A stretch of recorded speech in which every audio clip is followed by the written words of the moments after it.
Paris, city of light, city of love, city of secrets. And for Prince Harry, in that moment, it became the city where his world seemed to collapse.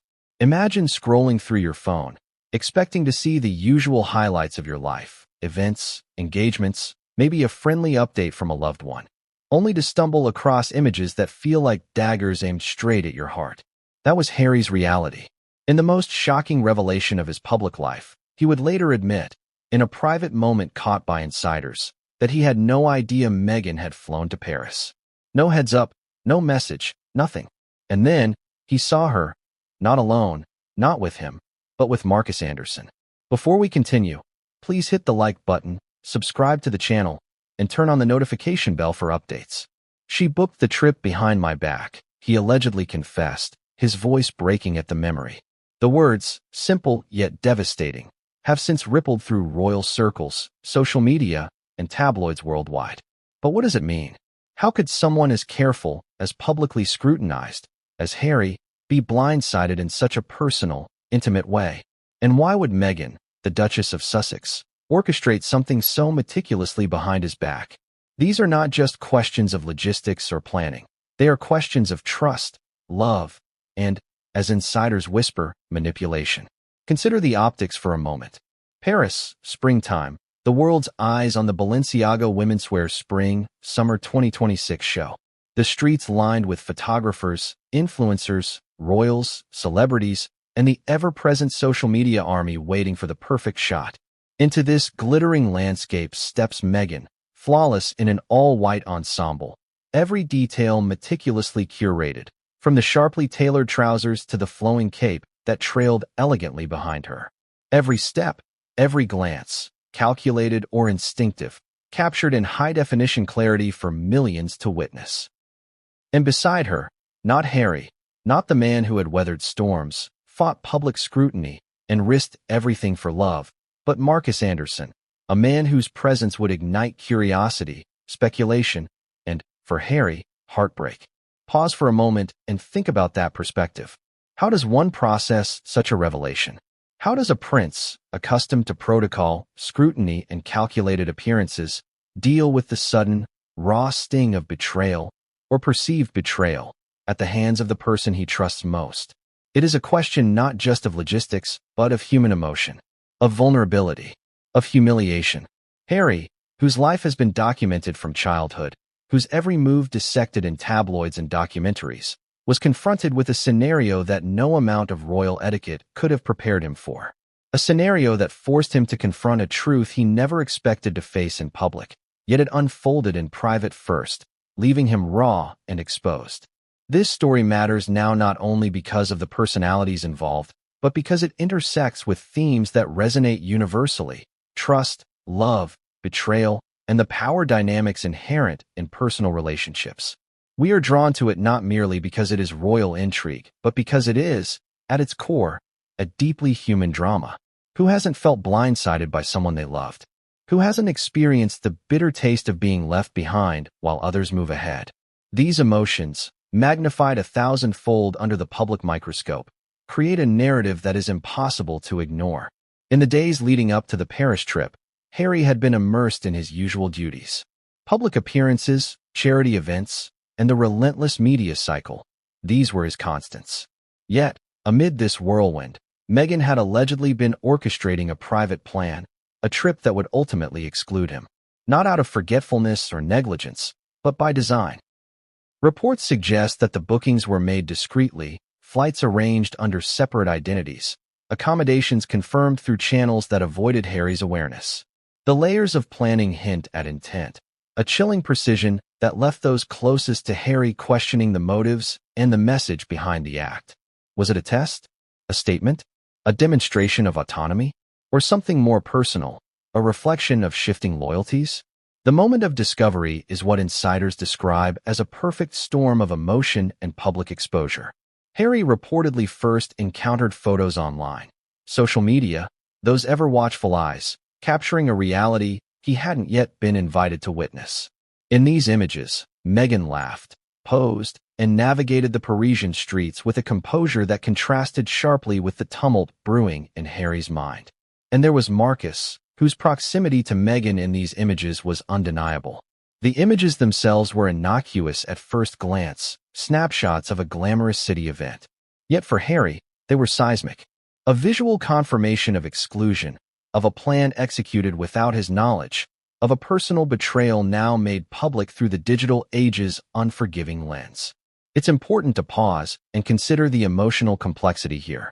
The shock is not only in the exclusion, but in the symbolism. Paris is not just any city. For Meghan, it is an epicenter of fashion, power, and influence. To attend without Harry, and with someone else, sends an unmistakable signal, whether intentional or perceived. In the world of public figures, optics are everything. Every movement is scrutinized, every photograph dissected, every interaction read as a statement. For Harry, seeing this unfold without warning compounded the emotional blow, turning a city known for romance into a stage for personal devastation. And then there's the ripple effect. The revelation didn't stay private for long. Trusted aides, friends, and advisors were immediately aware of Harry's shock. Whispers in royal corridors, hurried phone calls, and speculative reports began to surface. The public, ever hungry for royal drama, picked up on fragments of the story, amplifying each detail, each implication, each perceived slight. Social media erupted with commentary, debates, and memes. Why wasn't Harry there? Who is Marcus Anderson? Is this the latest power move by Meghan? These questions, once private, now dominated headlines, turning a personal heartbreak into a global spectacle. Imagine the inner turmoil. A man used to commanding respect, to managing optics and crises with calm authority, suddenly stripped of control in the most intimate sphere, his relationship, his trust, his personal life. The emotional stakes were astronomical. Betrayal, humiliation, and confusion intertwined, leaving Harry not just hurt but publicly vulnerable. Every memory, every private conversation now seemed to weigh heavier under the collective gaze of the world. The pressure was immense, and the heartbreak tangible. Yet, amid this whirlwind, one must ask, what drives such secrecy? What motivates a plan executed in the shadows, fully aware of the potential fallout for the excluded party? Was this a calculated move, a demonstration of independence, or a manifestation of deeper relational dynamics? The answer is layered, nuanced, and, for Harry, deeply painful. Insight from insiders suggests that the planning involved more than logistical coordination. It involved understanding Harry's habits, anticipating his likely response, and navigating the intricate dance of public perception. This was not a casual oversight. It was, as Harry would later describe, an intentional and deeply personal humiliation. And so, the story begins, a prince blindsided, a duchess navigating power and autonomy, a city serving as both backdrop and catalyst. From the moment Harry discovered Meghan's Paris trip, the dynamics shifted irrevocably. Trust, once assumed, was fractured. Communication, once open, became suspect. And the public, ever vigilant, bore witness to the unfolding drama. For viewers, this is more than gossip. It is a study in emotion, power, and the fragile balance between private life and public expectation. As the first images surfaced and the reality sank in, Harry reportedly felt a mixture of disbelief, sorrow, and anger. How could this happen? He asked himself. The question reverberates not only through royal corridors, but also through the collective imagination of the public.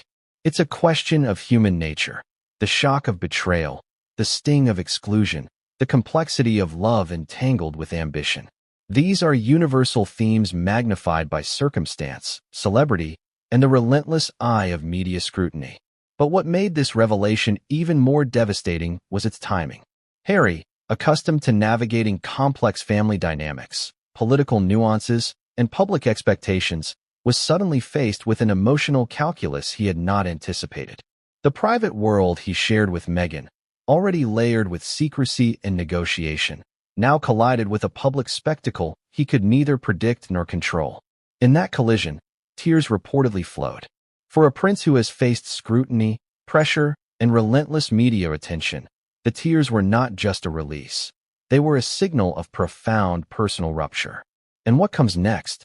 How does a man, a prince, navigate betrayal that is both intimate and public, orchestrated with a precision that leaves no room for immediate response. How does he reconcile love with the sting of exclusion, loyalty with the shock of being left behind? These questions linger, unanswered, tantalizing the audience with the promise of revelations yet to come. But what Harry discovered next would change everything, and no one saw it coming. Did Harry ever imagine that a simple trip to Paris could spiral into the storm of his life? Probably not. For weeks before the Balenciaga show, he had been operating under the familiar rhythm of public duties, personal projects, and family obligations. But even in the seemingly ordinary days leading up to the revelation, the pieces were quietly moving into place, unseen and unanticipated. Sometimes, the quietest moments are the ones that conceal the greatest betrayals. It started innocuously enough. Mornings spent reviewing schedules, afternoons filled with calls from aides, charity coordinators, and occasionally, friends checking in. Harry had a sense of the world's pulse, of what needed attention, and how to navigate the media scrutiny that shadowed him at every turn. He had become skilled at managing optics, at presenting calm and stability in the face of chaos. But no amount of experience could have prepared him for the shock of seeing what he would see next. Paris was supposed to be a city of anticipation, a place where fashion and culture intersected with power and glamour. To Harry, it had been merely a destination, a point on the calendar. He had no reason to expect that the trip would become a crucible of emotion, betrayal, and public spectacle. And yet, the warning signs had always been there, subtle and almost imperceptible. A missed message, a postponed call, a fleeting expression on Meghan's face. Retrospect is always sharper, and now it cut deeper. Imagine waking up to a day filled with routine expectations and having them shattered before lunch. Harry, in the days leading up to the Paris show, felt a sense of control that would soon evaporate. The calm before the storm is deceptive. It lulls you into a false sense of security. He went about his duties, shaking hands, attending briefings, even taking a moment to speak with charity coordinators about initiatives he was passionate about. All of this would seem normal to anyone observing from the outside. Yet behind the polished veneer, a series of silent events were aligning, events that would soon converge in a revelation he never anticipated. And then came the first hint. A cryptic message from a mutual acquaintance. A photo shared in a group chat, not intended for him, but somehow finding its way into the wrong hands. Harry saw it and initially dismissed it. He assumed it was a miscommunication, an early rumor that would fade. But the seed of doubt had been planted. It grew silently, feeding on his imagination, until it became a looming question. What exactly was Meghan doing in Paris, and why had he not been informed? The days prior to the trip were filled with the usual distractions: meetings, media engagements, calls from his father, and occasional video chats with friends. But in each interaction, a subtle tension was mounting. Harry felt it, though he could not fully articulate it. The question lingered in his mind like a shadow he could not shake. Was he being deliberately excluded? And if so, why? These thoughts are dangerous because they feed on uncertainty. The mind, left to wander, fills in the blanks with scenarios that are often more dramatic, more hurtful than reality. By midweek, the reality began to crystallize. He noticed the absence of confirmations. Where was the itinerary for Paris? The private notes, the coordinated plans, the expected updates, none arrived. And yet, in other circles, things were moving forward. Flights were booked, accommodations confirmed, and the narrative of the trip was being shaped without his knowledge. Harry's world, usually so structured, was quietly unraveling. It's worth pausing here to consider the emotional landscape. For anyone in a relationship, there are implicit expectations. Communication is not just polite, it is foundational. To be kept in the dark, especially about something as public and significant as a trip to Paris, is to be undermined in a space that one thought was private. Harry, used to public scrutiny but accustomed to a certain level of personal agency, found himself facing an emotional paradox: publicly prepared, privately blindsided. The contrast was stark and the impact profound. He reached out, tentatively at first, through messages and calls. No reply. Then through aides. Still no reply. Each unanswered attempt magnified the sense of exclusion. The suspense was excruciating. For someone whose life has been dissected in tabloids and documentaries, who has been the subject of endless speculation, To be removed from a narrative in real time is uniquely agonizing. It is not only a personal betrayal, but a public one in the making, a drama unfolding beyond the confines of private life.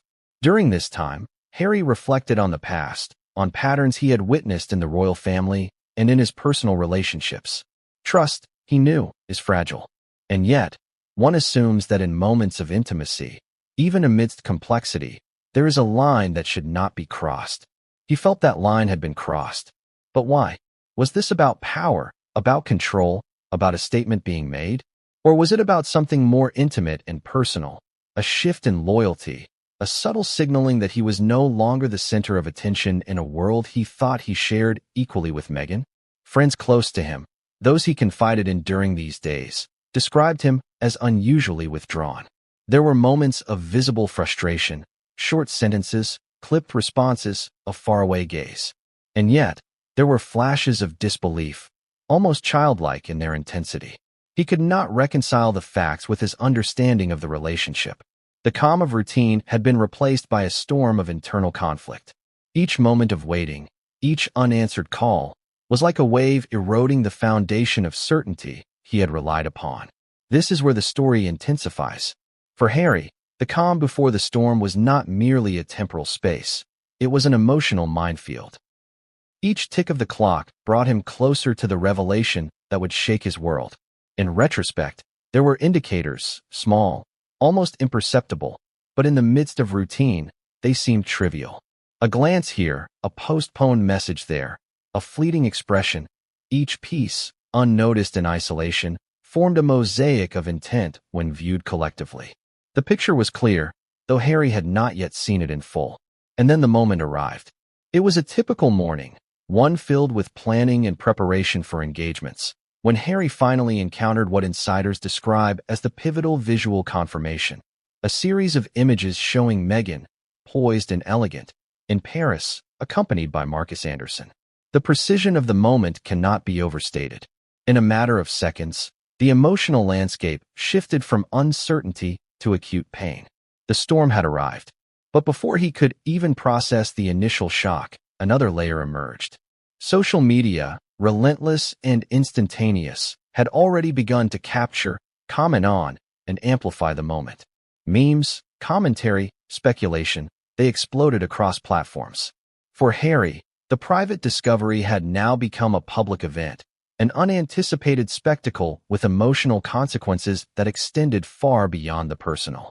He was not only blindsided but immediately placed under the lens of public scrutiny, a cruel amplification of an already painful moment. Imagine feeling betrayed, excluded, and publicly exposed all at once. This is the paradox Harry faced. The world, familiar with his public persona of composure and resilience, would never fully see the private agony, the inward collapse that these moments triggered. And yet, that inner turmoil would set the stage for what came next. The confessions, the confrontations, the unraveling of relationships in ways that would redefine the narrative around him, Meghan, and Marcus Anderson. The calm before the storm had ended. What remained was the storm itself, vast, unpredictable, and emotionally devastating. And in that storm, Harry would be forced to navigate not only his feelings of betrayal, but the intricate dance of public perception, personal identity, and relational power. He would have to ask himself questions he had never imagined confronting. How much of this was manipulation? How much was a reflection of changing priorities? And how could he reclaim a sense of agency in a situation meticulously orchestrated to undermine him? As Harry stood on the precipice of this emotional maelstrom, the calm had already faded into memory. The routine of his days, the familiar cadence of life, had been replaced by uncertainty, speculation, and the raw sting of exclusion. The storm had begun, and just when he thought he understood the depth of the situation, the next revelation arrived, one that would shift everything again, leaving him, and everyone watching, breathless with anticipation. Have you ever scrolled through your phone and felt your stomach drop so hard it felt like the floor had vanished beneath you? That is precisely what happened to Harry. One moment, he was managing the day's schedule, reviewing press notes, making small talk with aides. The next, the device in his hand betrayed him, showing a reality he never anticipated. Photos, smiles, laughter, and Marcus Anderson. In Paris, with Meghan, the discovery was instantaneous, brutal, and utterly public. Social media, that unrelenting magnifying glass, had captured every angle. From a street cafe, from the steps of a boutique, even from a drone hovering discreetly above the Seine, Meghan and Marcus appeared as if in a carefully orchestrated scene meant for the world's eyes. And Harry had not been invited to witness it. Every frame screamed exclusion, every snapshot a silent message. You are not part of this narrative. What makes this moment particularly devastating is that it was not an isolated incident. It was a series of images, each one layering the emotional blow. In one photo, Meghan's head tilted in laughter, hair flowing perfectly, eyes alight with the thrill of the city. In another, Marcus casually draped an arm around her shoulders, a subtle intimacy captured in high-definition clarity. And then another, a candid moment, unnoticed by the subjects, that would haunt Harry, a fleeting smile exchange that seemed to acknowledge a world he was not privy to. For Harry, these images were more than just pictures. They were proof. Proof that a plan had been executed without his knowledge, proof that someone he loved had made choices behind his back, and proof that those choices had a public dimension.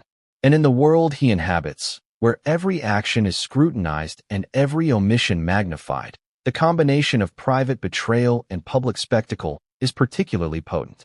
But let's pause here. The human mind, when confronted with such shocking discovery, doesn't immediately process rationally. It jumps, spirals, and questions everything. Harry, in that instant, experienced a torrent of emotions: disbelief, hurt, anger, confusion, and, perhaps most poignantly, humiliation. He had been left out, not due to oversight, but seemingly by design. The storm that had been quietly brewing in the days prior now unleashed its first full-force gusts. He tried to reach out immediately. A text, a call, anything. His thumb hovered over the screen, heart hammering, only to find unanswered notifications. The silence was deafening. And in that silence, questions multiplied. Why Marcus? Why Paris? Why not inform him? Not even a hint that this trip was happening. Was this about independence, control, or a deeper message he had yet to decipher? Each unanswered question became a weight pressing down, intensifying the emotional gravity of the discovery. Insiders describe this moment as a collision of two realities: the public perception of Harry, the composed royal prince, and the private reality of a man blindsided by someone he trusted. It's a paradox he has navigated before.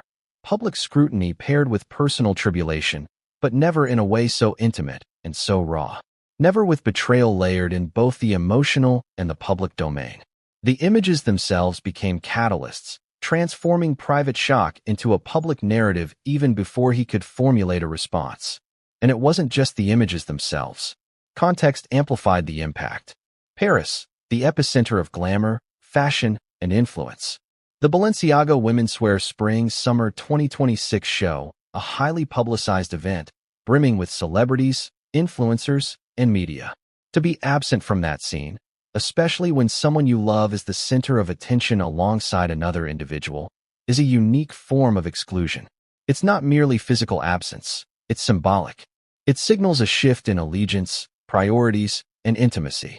And for Harry, seeing that unfold without warning was akin to watching a world he believed he shared being rewritten in real time, without his consent. The emotional weight of such a discovery cannot be overstated. Heartbreak often manifests quietly, behind closed doors. But when it occurs under the relentless gaze of public curiosity, it transforms into a multi-layered crisis. For Harry, the images were a double-edged sword. Confirmation of exclusion, coupled with the knowledge that the world could soon, or already had, witnessed the very moment of betrayal. The exposure magnified the pain, turning personal grief into a spectacle, private anguish into fodder for speculation. Harry's friends and confidants were quickly drawn into the unfolding drama. Conversations, whispered in private rooms and behind closed doors, tried to parse meaning from the images. Was this intentional, they asked, or is it merely coincidence? The answers were elusive. Every explanation carried its own complications, and the more they discussed, the more the emotional stakes escalated. Harry, usually the center of coordinated support and advice, felt increasingly isolated. In the eye of the storm, he stood alone. What makes this revelation even more intense is the interplay of timing. The trip was underway. Meghan's presence in Paris was real, tangible, undeniable. There was no opportunity to intercept, to negotiate, or to influence events. The reality had already solidified. Each photograph, each passing hour, cemented the emotional narrative he had yet to come to terms with. And then, there was the added complexity of Marcus. Who was he? What role did he play? Was this an innocent companion or a deliberate choice meant to convey a message to Harry? The ambiguity was unbearable, yet unavoidable. In these moments, Harry reportedly experienced a surge of conflicting emotions: love for someone he trusted, confusion over the choices made, anger at being excluded, and a profound sense of public vulnerability. Each feeling compounded the other, creating a psychological storm. It is one thing to feel betrayed in private, another entirely to realize that the betrayal is now mirrored and amplified in public perception. For Harry, this was not merely a personal affront. It was a crisis of identity and agency. And yet, amidst the confusion and heartbreak, a crucial question emerges for anyone witnessing this story. How does one respond when blindsided in such a way? Harry, trained in diplomacy and accustomed to managing crises, faced a challenge no public manual could prepare him for. The balance between emotional honesty and strategic discretion became impossible to maintain.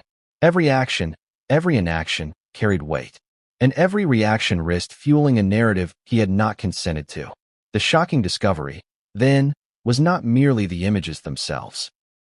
It was the convergence of timing, context, emotional stakes, and public scrutiny.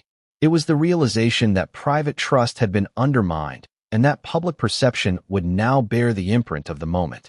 It was a perfect storm of personal betrayal, emotional turmoil, and social exposure. And at the center of it all stood Harry, grappling with emotions too complex to be neatly articulated, yet too urgent to be ignored. As the hours passed, the initial shock gave way to a mix of disbelief and frantic reflection. He revisited the sequence of days leading up to the trip, looking for signs, hints, anything that might have prepared him for this revelation. Each missed message, each small deviation in routine, now seemed like a clue he had overlooked. But hindsight is a cruel teacher, offering clarity only after the damage has been done. The social media landscape, relentless and unforgiving, offered no reprieve. Tweets, stories, hashtags, and commentary surged, framing the narrative in ways Harry could not control. Friends urged caution, aides tried to manage optics, but the reality was unyielding. The discovery was already public, even if unconfirmed officially, and the psychological pressure intensified with each passing moment, layering humiliation atop heartbreak, exclusion atop uncertainty. And then came a new twist, an unexpected message from a third party, offering information that complicated everything further. What did Marcus's presence truly mean? Was it a casual accompaniment or something more calculated? Did Meghan anticipate the emotional impact on Harry, or was it a byproduct of her own priorities? Each new detail added complexity, blurring the lines between intentional act and coincidence. And in that blurring, Harry's understanding of the entire situation shifted once more, leaving him on the precipice of even deeper revelations. The discovery, shocking as it was, set in motion a chain reaction that could not be stopped. Emotional reckoning, private confrontations, and public speculation were all now inevitable.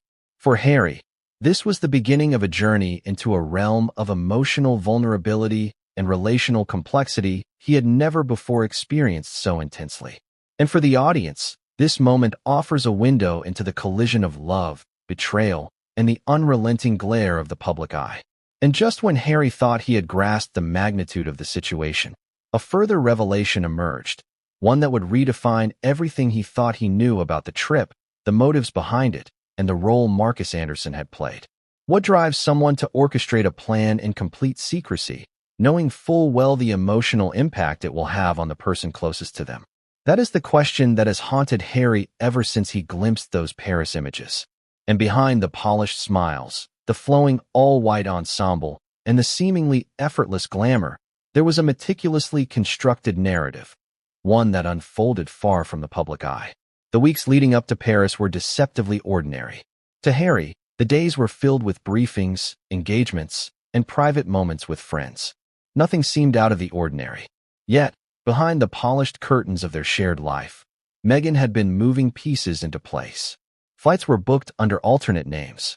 Hotel accommodations were secured through discreet channels. Every detail seemed calculated to avoid alerting Harry, yet precise enough to maintain appearances for the world's gaze. What's remarkable here is the level of orchestration. Reports from insiders suggest that Meghan's planning was not merely logistical. It involved strategic anticipation of Harry's routines, his likely expectations, and the ways in which he might respond. Every text unanswered, every postponed call, every moment of silence. It was all part of the architecture of exclusion. It was a plan executed with precision, a private theater of influence designed to convey a message without words. And then there was Marcus. Not a casual companion, not merely an acquaintance, but an active player in this hidden narrative. Sources suggest that his presence was not incidental. He was woven into the plans from the outset, an element designed to amplify Harry's sense of exclusion. Imagine the psychological calculus at play, arranging a city trip, ensuring public visibility, and including someone whose presence would elicit emotional turmoil in the person left out. It's a level of foresight that borders on strategic manipulation. But let's step back and consider the environment in which this planning took place. Paris is not just a city, it is a stage. The Balenciaga show, a magnet for global media, celebrities, and influencers, is the perfect backdrop for a spectacle, even one carried out in private. Every street corner, every cafe, every avenue in the city is potentially a vantage point. The optics of Meghan appearing with Marcus, photographed in the glow of Parisian lights, were devastatingly effective. The decision to stage, or at least allow, the trip to unfold in such a setting speaks to a sophisticated awareness of public perception. Now consider Harry's perspective. While he navigated the day-to-day, believing that the trip would either involve him or be communicated clearly, Meghan's secret planning continued undetected. Each call she didn't answer, each itinerary she didn't share, built the emotional tension unknowingly or knowingly. To be blind to a plan of this magnitude, especially one that directly involves your partner and the public's gaze, creates a tension so intense it becomes almost unbearable. Insiders describe Harry as experiencing an emotional cocktail of shock, disbelief, and humiliation. The secrecy amplified the blow. Trust, once implicit, felt fractured. The exclusion felt deliberate. And every detail of the planning, now emerging in hindsight, suggested a narrative being shaped without his knowledge. It was not merely about Paris. It was about control, influence, and the message conveyed through absence. What's particularly striking is the apparent contrast between Meghan's public composure and the private orchestration that brought it about. To the outside world, she was elegant, poised, and impeccably prepared. To Harry, she was the architect of a deeply personal upheaval, executing a plan that left him blindsided. This juxtaposition between public glamour and private maneuvering intensifies the emotional stakes. It highlights a dissonance between appearance and reality, a recurring theme in high-profile relationships where scrutiny is relentless. The planning itself seems to have involved multiple layers. Some insiders suggest that travel arrangements were coordinated through third parties, ensuring Harry remained unaware. Others indicate that social media was monitored and moments of public exposure were anticipated, not accidental. Every photograph, every street encounter, every appearance had the potential to reinforce the narrative she had constructed, one in which Harry's absence was as meaningful as her presence. And what about the psychological implications? Imagine realizing that someone you trust has been orchestrating a reality you were never meant to witness until it was too late. The betrayal is compounded by intentionality. The careful layering of details, designed to maximize impact, suggests an awareness of how each element would be received emotionally. For Harry, it was not just exclusion, it was an emotional ambush. Yet, within this carefully orchestrated plan, questions abound. Was this about asserting independence, sending a subtle message, or redefining relational dynamics? Or was it something more personal, something rooted in the complexities of trust and perceived loyalty? The planning raises contradictions. Meticulous care for public image combined with an apparent disregard for Harry's feelings. Attention to optics paired with the emotional cost to the person most invested in the relationship. Observers note that Meghan's strategy may have involved a calculated sequence of revelations, designed to control the narrative both privately and publicly. By ensuring that Harry discovered the trip through images rather than direct communication, the emotional impact was magnified. By including Marcus, a figure whose presence would provoke strong feelings, the plan added another layer of psychological complexity. Each decision, it seems, was calibrated for maximum effect. And here's the striking part. Harry reportedly did not initially grasp the full scale of the orchestration. The first images shocked him, yes, but the subsequent insights revealed a web of planning that had been quietly unfolding for weeks. Flights, accommodations, timing, and public visibility, all were aligned in a manner that suggested intent rather than coincidence. The slow unfolding of this truth only deepened the emotional turbulence, leaving him to navigate not just heartbreak, but the realization of deliberate orchestration.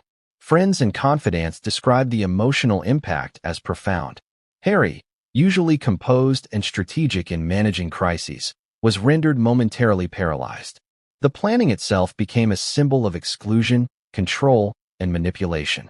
It's not just that a trip occurred without his knowledge. It's that every element of that trip seemed designed to convey a silent, unmistakable message. You are not part of this story. And yet, even in the midst of this revelation, there are contradictions. Meghan, in the public eye, continues to be portrayed as glamorous, influential, and poised. Marcus is photographed casually, almost oblivious to the storm he is a part of. And Harry, a figure who has faced global scrutiny, finds himself unprepared for an emotional reality meticulously constructed beyond his awareness. The tension between public perception and private truth creates a drama that is both compelling and deeply unsettling. The orchestration of the Paris trip reveals more than just logistics. It exposes relational dynamics, power plays, and the intricacies of trust under public scrutiny. Harry, blindsided and overwhelmed, faced an emotional calculus no guidebook could prepare him for. How to reconcile love with perceived betrayal, how to maintain dignity while processing humiliation, how to navigate a public narrative that was being constructed without him. And just when Harry believed he was beginning to understand the depth and sophistication of Meghan's planning, another detail emerged. One that would challenge everything he thought he knew about the trip, the intentions behind it, and Marcus Anderson's true role in this high-stakes drama. What happens when the world you thought you knew turns upside down in an instant? For Harry, the answer was an emotional tempest the likes of which few could imagine. The discovery of Meghan's Paris trip, coupled with Marcus Anderson's presence, did more than shock him. It tore open vulnerabilities he had long tried to shield from the public eye. This was not merely disappointment. It was humiliation, confusion, betrayal, and grief, all coalescing in a single, overwhelming wave. It began subtly. In the first moments after seeing the photos, Harry reportedly froze. His mind raced, trying to reconcile what he had seen with the assumptions he had held about his relationship. He replayed interactions, revisited conversations, and scrutinized every prior signal for clues he might have missed. Each reflection, each recollection, seemed to confirm one unsettling truth. He had been systematically kept in the dark, and the silence, far from being innocent, felt intentional. Tears, which Harry had often held back in public, finally emerged. Not the composed, camera-ready tears of public ceremonies or official statements, but raw, unfiltered emotion. Friends and aides who witnessed these moments describe him as shattered, his composure fractured. The public persona of the unflappable prince collided violently with the private reality of a man blindsided by someone he trusted most. And then came anger. Anger at the secrecy. Anger at the audacity of being excluded from a trip of such significance. Anger at the stark contrast between Meghan's poised public image and the private turmoil he now experienced. Anger at the world, for the images, for the social media chatter, for the relentless commentary that had already begun before he could even process the situation. But alongside anger was confusion. Why Marcus? Why Paris? Why such deliberate opacity? Every unanswered question amplified the emotional stakes. Insiders recall Harry pacing in his private quarters, phone in hand, scrolling through the images again and again, each pass intensifying the emotional impact. What did Marcus's presence signify? Was this a casual accompaniment, or a carefully calculated decision meant to send a message? The uncertainty gnawed at him. Each moment without clarity was a moment in which his mind conjured scenarios, some plausible, others horrifying. The emotional fallout was not limited to private spaces.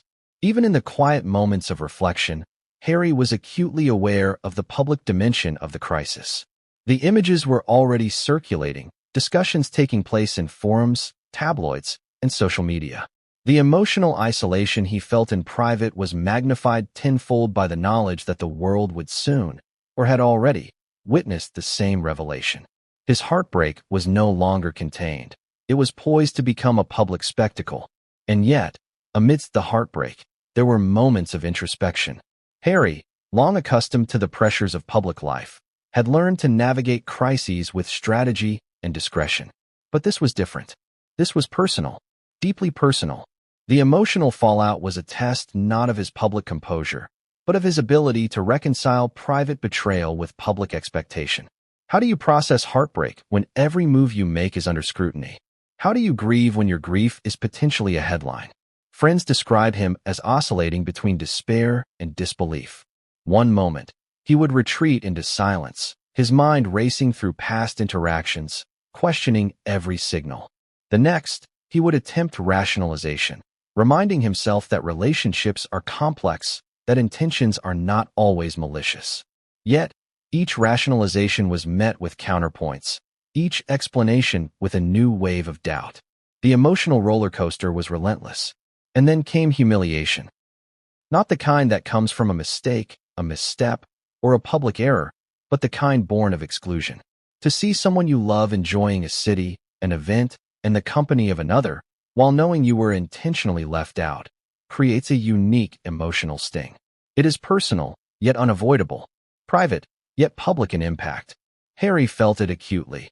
The optics of the situation underscored the betrayal, reinforcing the perception that he was being sidelined, not merely overlooked.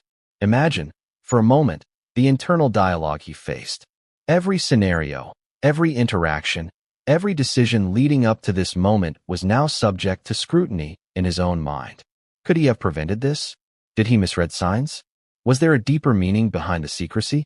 The mental gymnastics were exhausting, each thought circling back to the images, to Marcus, to Meghan, to Paris. It was a labyrinth of emotion with no immediate exit. Friends recount the moments of private reflection as a combination of sorrow and strategy. Harry, while emotionally raw, is not a man who relinquishes agency easily. Even in heartbreak, he considered next steps. Should he confront directly? Wait. Make a statement? Protect his emotions or assert public control? The tension between instinctive emotional response and measured strategy created a complex psychological battleground. And yet, in the midst of these storms, Harry's humanity shone through. The tears, the pacing, the late-night reflections, all were proof of vulnerability. For a man constantly portrayed as resilient, composed, and even impervious to scandal, these moments revealed the depth of his emotional reality. They also highlighted the intensity of the perceived betrayal. This was not just about a missed trip or an unshared itinerary. It was about trust fractured, intimacy questioned, and the very foundation of the relationship challenged. Social media, relentless as ever, provided no relief. Comments, threads, and speculation escalated with each passing hour. Why isn't Harry in Paris? Who is Marcus Anderson? Is Meghan asserting dominance? The public, in its insatiable curiosity, became an amplifier of private pain.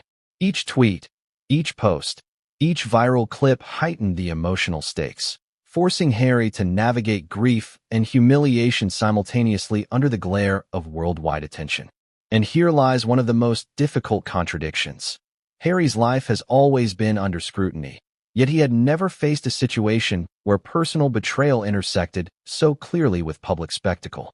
The emotional fallout was not merely private sorrow. It was a multidimensional crisis that blended heartbreak, humiliation, and strategic uncertainty. How do you respond to betrayal when every response, or non-response, is a potential headline? In the days that followed, Harry reportedly cycled through a spectrum of emotions. Shock gave way to anger, which transformed into contemplation, then despair, then back again to shock. He questioned intentions, motives, and loyalties. He replayed moments of conversation, trying to identify a misstep, a signal, anything that could explain why he had been excluded. Every recollection brought new insights, yet also new frustrations. The emotional fallout was exhaustive, relentless, and inescapable. Friends noted that he sought solace in private confidants, individuals whose discretion he trusted implicitly. They listened, advised, and sometimes simply bore witness to his pain. But even in these moments of refuge, the public dimension of the crisis lingered. The knowledge that images had already circulated, that speculation was underway, meant that the emotional fallout was never confined to private spaces. It was expanding, echoing, multiplying. And then came another layer of complexity. Rumors, subtle at first, began to surface. Whispers of intentional messaging, of calculated optics, of strategic exclusion. These rumors, whether accurate or speculative, compounded the emotional impact. Betrayal is difficult enough to process in isolation. When magnified by public speculation and the possibility of intentional manipulation, it becomes almost unbearable. By the end of those first frantic days, Harry was navigating an emotional landscape few could imagine. Grief, humiliation, confusion, and anger, all intensified by the relentless presence of the public eye. He faced questions he could not answer, signals he could not fully interpret, and a narrative that was rapidly forming without his consent. Every tear, every moment of reflection, every pang of hurt was intensified by the knowledge that the world was watching, analyzing, and waiting. And just when Harry thought the emotional fallout had reached its peak, another revelation emerged, one that threatened to deepen the crisis, introduce new complexities, and challenge everything he thought he knew about Meghan, Marcus, and the orchestration of Paris. Have you ever had friends whose loyalty and insight become your lifeline in moments of crisis? For Harry, this was exactly the space in which he found himself after the shocking images of Meghan and Marcus surfaced. The emotional storm he was weathering, humiliation, betrayal, heartbreak, needed an anchor. And while the world speculated, commented, and judged, Harry turned inward toward the people who had long been his confidants. These confidants were not just friends. They were anchors, guides, and sometimes mirrors reflecting the reality he struggled to process. They listened patiently as he recounted the sequence of events leading to Paris, the images, the unanswered calls, and the gut-wrenching realization that someone he loved had executed a plan without his knowledge. Every word he spoke, every pause, was steeped in raw emotion. The private heartbreak contrasted sharply with the public composure he had been trained to maintain. Initially, there was disbelief. How could someone you trusted act in such secrecy? How could the person you shared your life with, the person you envisioned alongside you, make such a monumental decision without even a hint of consultation? Friends listened, nodding, some offering quiet support, others questioning the motives behind the orchestration. Was it a power play, a subtle manipulation, or something more personal, rooted in complex relational dynamics that few could fully understand? The discussion was intense, layered with both speculation and counsel. "Harry, you need to see this clearly," one close friend reportedly said. "This is not just about a trip. It's about intent, patterns, and awareness. Someone planned this knowing exactly what it would do to you." The weight of the words hung in the room. Intent, after all, is what transforms an ordinary oversight into a deliberate emotional maneuver. And Harry, sensitive to nuance and acutely aware of relational dynamics, felt the sting of those words immediately. Friends and confidants worked tirelessly to help him parse the images, messages, and fragmented information. Some suggested he confront directly, to demand clarity and answers. Others urged patience, emphasizing that acting too quickly could escalate matters unnecessarily or be misinterpreted by the public. Each suggestion carried its own emotional calculus. Each recommendation forced Harry to navigate the tension between personal instinct and strategic restraint. The role of confidants in moments like this is fascinating. They are simultaneously observers, advisors, and emotional support. They must balance honesty with discretion, insight with empathy. And in Harry's case, the stakes were exponentially higher. This was not only private heartbreak, but also a public spectacle. A single misstep, a single emotional outburst, could ripple across media outlets, social platforms, and global conversations, amplifying the pain already experienced. One particularly poignant moment, insiders reveal, occurred when Harry's friends attempted to help him contextualize the situation. They encouraged him to view the orchestration of the trip through a lens that balanced emotional reality with practical understanding. Sometimes people act in ways that are about them, not about you, one confidant explained. That doesn't make it hurt any less, but it frames it differently. The conversation seemed to resonate, offering a sliver of perspective amidst the whirlwind of raw emotion. Yet, despite the support and counsel, the emotional weight remained heavy. Harry's vulnerability was on full display in private spaces, far from the controlled environments of public appearances. Friends describe him as grappling with contradictions, trust versus betrayal, love versus anger, loyalty versus personal dignity. Each internal conflict was magnified by the context of secrecy, public exposure, and the perceived deliberateness of the planning. And then came the discussions about Marcus. Friends questioned the nature of his presence in Paris, speculating on whether it was intentional or coincidental, whether his role was merely social or strategically symbolic. The uncertainty compounded Harry's emotional burden. How do you process feelings of exclusion when another person is so clearly involved in a narrative you were never meant to see unfold? The question reverberated in every conversation, creating layers of analysis, concern, and emotional nuance. In addition to the private counsel, friends also helped Harry navigate the implications of public perception. The images were circulating, commentary was rampant, and the global audience was primed to interpret, speculate, and judge. Confidants reminded him that public narratives are often distorted, emphasizing the need to prioritize emotional clarity over external noise. Yet, the challenge remained. How to manage private heartbreak in a world where privacy is often a luxury rather than a reality. The intensity of the friends' reactions mirrored the gravity of the situation. Some expressed anger on his behalf, vowing to confront those responsible. Others exhibited deep empathy, recognizing the complex emotions at play. And a few offered a mixture of humor and perspective, attempting to lighten the weight of what Harry was experiencing. The balance between empathy and practical counsel was delicate, but it provided Harry with a framework to begin processing the shocking discovery.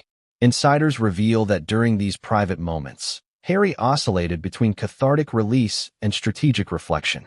He cried openly, recounting the sting of betrayal.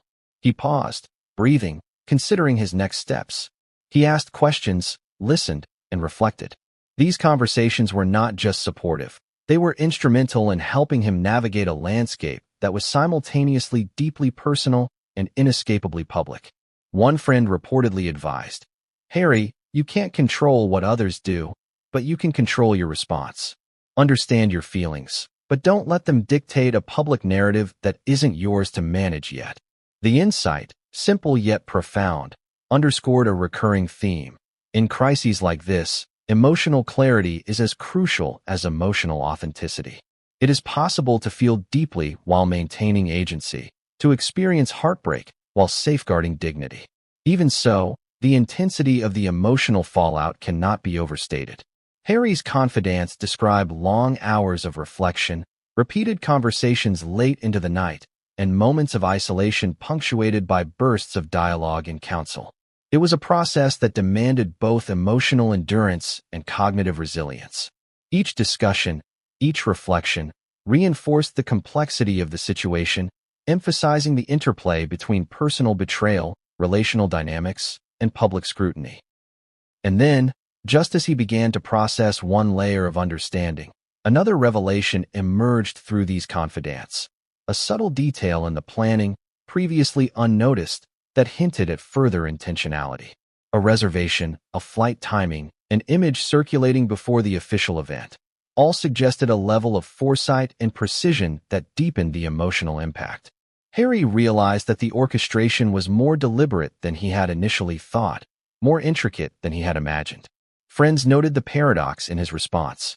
On one hand, he was angry, hurt, and humiliated. On the other, he was thoughtful, analytical, and determined to understand the broader context before acting. The oscillation between raw emotion and strategic reflection created a tension that permeated every conversation. Each confidant had to navigate this duality carefully, offering support without inflaming, counsel without judgment, and insight without overstepping. And just when it seemed the private support network had provided all the clarity and reassurance possible, yet another element surfaced. Information about the sequence of events, the coordination behind the Paris trip, and Marcus's role, that would once again upend Harry's understanding and escalate the stakes. Who is Marcus Anderson, really? To the casual observer, he may appear as just another figure in the glossy, celebrity-laden streets of Paris. But to Harry, and in the unfolding drama surrounding the Balenciaga show, Marcus was the unexpected and emotionally charged variable in a high-stakes relational equation. His presence wasn't merely coincidental. It was pivotal, and it forced Harry to confront a reality he hadn't anticipated. Someone else had been woven into his life narrative without his knowledge or consent. Marcus's visibility in the photos, his casual proximity to Meghan, and the seemingly effortless way he navigated the public and private spaces of Paris sparked immediate questions. Was he simply a companion, someone providing support, or was there a more deliberate function to his role? Friends and insiders alike suggested that his presence had been carefully curated, a deliberate element of the orchestration that left Harry reeling. Imagine the complexity of that emotional landscape. Harry, blindsided by the trip itself, now had to process the fact that another person was central to the plan, another presence designed to amplify his exclusion. The emotional toll was enormous. Shock gave way to confusion. Confusion bled into anger. Anger mingled with disbelief. And all the while, Marcus's figure, captured so clearly in images circulating online, served as a stark reminder of what had been orchestrated beyond Harry's awareness. Marcus, by all accounts, was not a passive participant. Insiders suggest he was active in navigating the events, in interacting with the city, with the photographers, and with the social narrative being quietly constructed around him and Meghan. His role was subtle but effective, enough to provoke emotional reaction without ever seeming overtly provocative. This nuance is crucial.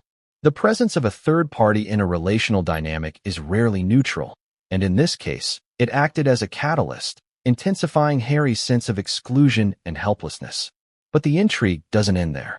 Sources indicate that Marcus had been in Paris prior to Meghan's arrival, coordinating logistics, confirming venues, and subtly shaping the sequence of events. For Harry, learning this detail, weeks after the trip was underway, added a new layer of emotional complexity. Not only had he been excluded, but the orchestration had involved someone whose role was designed to maximize emotional impact. This realization, insiders suggest, pushed Harry into a deeper emotional spiral. Let's consider the psychological dimension of this moment.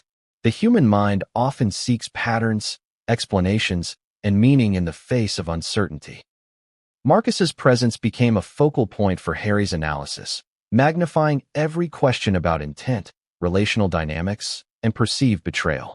Was Marcus an innocent participant, a mutual acquaintance, or an active agent in a plan designed to test, provoke, or even humiliate? Each possibility carried its own emotional weight, each one refracting into layers of anger, confusion, and sorrow. Friends recall that Harry struggled to compartmentalize his feelings about Marcus. On one hand, he recognized that Marcus may have had no malicious intent personally. On the other hand, the emotional reality was undeniable. His presence had real consequences for Harry, consequences that couldn't be erased by claims of innocence. Marcus had become, intentionally or not, the physical embodiment of Harry's exclusion and the public manifestation of a private betrayal. This raises another dimension: optics. Marcus's visibility was magnified because of the location, the city, the show, the media presence. Paris, in this scenario, was more than a backdrop, it was a stage. Every interaction, every step, every photograph carried meaning. Marcus's casual demeanor and photos only intensified the emotional resonance for Harry. The world, watching through lenses both literal and digital, would interpret these images in ways that reinforced Harry's sense of exclusion.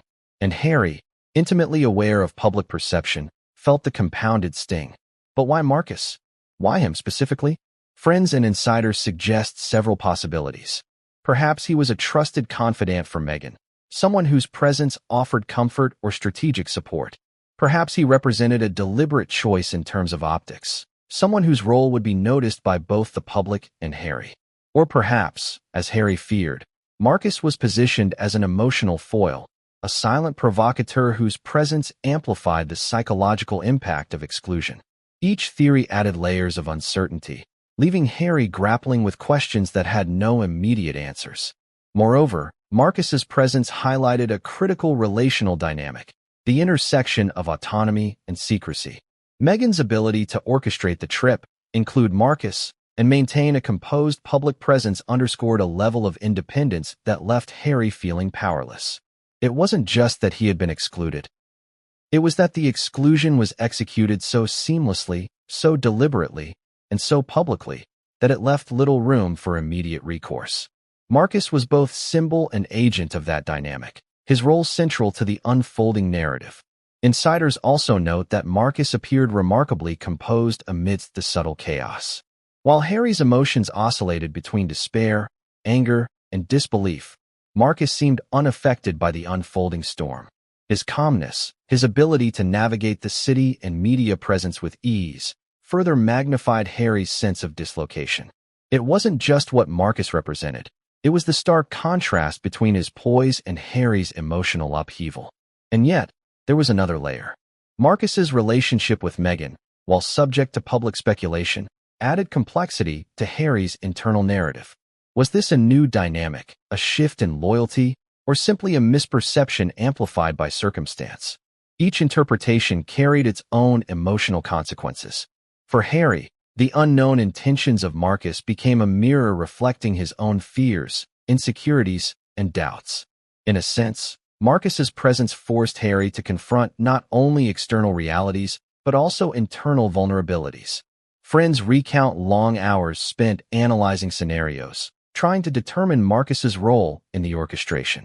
Was he a facilitator, an accomplice, or an innocent bystander caught in a web of complex relational strategy? Each possibility fueled a mixture of anger, sadness, and incredulity. Harry, normally adept at managing crises, found himself navigating a labyrinth of emotions without a clear exit.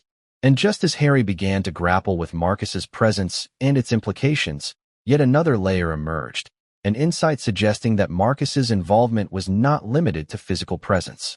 Reports indicate he may have had a hand in coordinating elements of the trip itself, confirming arrangements, liaising with third parties, and ensuring that every detail aligned to create maximum impact. For Harry, this revelation pushed the emotional intensity to new heights. Marcus was not merely present. He was active, a participant in a plan designed to shape the narrative, both privately and publicly. The emotional gravity of Marcus's role cannot be overstated. To see someone inserted into the fabric of a relationship, in a city charged with significance, orchestrated to create a precise emotional effect. It is a violation of expectation, trust, and relational equilibrium. Harry's heartbreak, humiliation, and anger were magnified by the realization that Marcus was not just a peripheral figure, but central to the drama unfolding in Paris. And yet, even in this storm, questions remain unanswered. Was Marcus acting independently, in alignment with Meghan's strategy, or simply coincidental in timing? Was his role symbolic, strategic, or relational? Each unanswered question added to the emotional tension, leaving Harry navigating a complex web of perception, reality, and psychological impact. Finally, friends observed that despite the emotional weight, Harry